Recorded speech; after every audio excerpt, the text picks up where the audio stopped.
Вітаю, друзі! З вами знову Сергій Притула. Червень пролетів як одна мить і настав час чергового огляду подій у окупованому Криму. Нагадаю, що Крим окуповано Російською Федерацією, але це невід'ємна частина України, і ми обов'язково повернемо своє. Але от чи буде що повертати? Недолуга політика окупаційної влади може остаточно знищити півострів. Російські чиновники вихваляються, що з 2014 року економіка Криму виросла у 2,5 рази. Але забувають згадати, що в перші роки після окупації ця ж економіка просіла більш ніж у 2 рази. І на рівень 2013 року, коли Крим був під контролем України, окупанти вийшли відносно нещодавно. І це при тому, що за деякими даними Кремль ввалив у Крим понад 1,5 трильйони рублів. Це понад 20 мільярдів доларів. І це ще скромні підрахунки. За словами російського опозиціонера Гудкова, який, до речі, нещодавно від гріха подалі перебрався в Україну, Росія через окупацію Криму та Донбасу втратила понад 500 мільярдів доларів. Це і прямі втрати, і втрати через санкції. Але, як казали у 90-х, понти дорожчі за гроші. Може, і хотіла якась бабуся під Солікам'янськом, щоб їй газ провели або пенсію підняли за ці гроші. Але російська влада подумала, а нащо тобі газ? Нехай тебе гріє думка про те, що Крим повернувся у родную гавань. Але давайте від бабусі під Солікам'янськом повернемося назад до Криму, а там справи не надто. Державні дотації розкрадаються Аксьоновим та його поплічниками, ну а інвестори не дуже поспішають заходити зі своїми грошима на Кримський півострів, тому що всі бояться санкцій. І якщо ви думаєте, що санкції – це щось таке, чого бояться тільки представники крупного бізнесу, то ні, друзі. Навіть банальні російські туристи і ті у Криму відчувають на собі санкції. Мережевих супермаркетів на півострові майже немає, тому місцеві магазинчики, вірніше, їх власники, виставляють такі ціни, які вважають за потрібне. З переказами онлайн теж біда, навіть банківською карткою розплатитися – це проблема, усюди вимагають кеш. Адже на півострові не працюють звичні для росіян банки, тільки місцеві. Всі настільки стються цих санкцій, що окупаційна влада навіть вигадала особливі економічні зони у Криму, де інвесторам гарантують анонімність. Щоправда, цей законопроект ще не прийняли, але навіть якщо його приймуть, то вряд чи він запрацює. Російські бізнесюки все одно будуть боятися витоку інформації,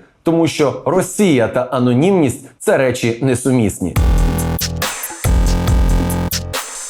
Не краща ситуація і у туристичній сфері Криму. У червні природа вирішила вилити у Крим всю воду, яку економила у попередні роки. Затопило Ялту, Керч, Сімферополь. Ялта виглядала ось так.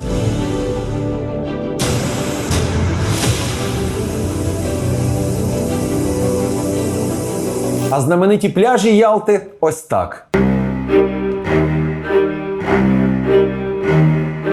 Зрештою, подивіться, як виглядала Керч. Ситуация в Керчи пока без улучшений. Вы видите, город полностью ушел под воду. Не обійшлося і без курйозів. Гауляйтер Криму Аксьонов примудрився обісратися навіть під час оглядин повені. В мережу потрапило відео, на якому Аксьонов гордо пливе на човні, а за ним грибуть кролем працівники служби спасіння, яким за кастовим розподілом місця у човні не знайшлось. Коли всі добряче проржалися з цього, росіяни, як завжди, почали недолуго виправдовуватись. Помічник Аксьонова визнав, що це були МНСники, але сказав, що плили вони кудись у своїх справах. Ні, я завжди так само роблю. Якщо повінь і керівництво пливе на човні, я повз них пливу кудись у своїх справах. А у окупаційному МНС сказали, що це були звичайні громадяни, які чомусь одяглися у костюми МНСників і пливли за човном Аксьонова. Після цього люди ржали ще більше. А тепер дивіться, який цікавий момент. Прибережні міста затопили і вода вимила з міст у море все, що можна і не можна. Море страшенно брудне. Пляжі засрані. Ще до того, як трапилися потопи, у туристичній індустрії Російської Федерації стверджували, що у порівнянні з минулим сезоном відпочинок у Криму подорожчав на 20%. Вода у більшості міст, як ви пам'ятаєте, подається за графіком. І зрештою, з Росії до Криму добрався ковідний штам Дельта, і епідеміологічна ситуація там погіршилася. А це, в свою чергу, спричинило нові карантинні обмеження. Кафе та ресторани не мають права працювати з 23:00 до 8 ранку, а навіть коли працюють, максимум 50% наповнення. Усі масові заходи заборонені, носіння маски обов'язкове, при поселенні у санаторій ПЛР-тест must have. І ось на тлі того всього, що я вам зараз перерахував, інформація з відкритих джерел російської туріндустрії про те, що завантаженість ялтинських готелів та санаторіїв тримається на рівні 96%. І тут два варіанти. Або росіяни, як завжди, брешуть, або ж в Крим таки їдуть найбільш упороті росіяни.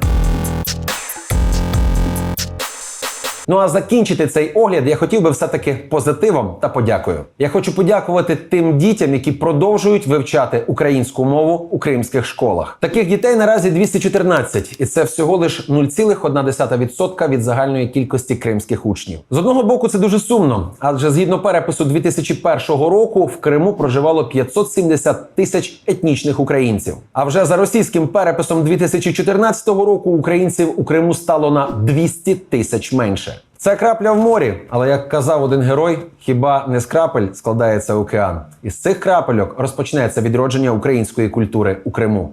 Дякую за увагу! Лайк, підписка, дзвіночок та коментар допоможуть цьому відео залетіти у тренди. А якщо воно з'явиться у трендах, то у деяких наших сусідів палатиме. Чи ж не цього ми хочемо, друзі? До наступних зустрічей!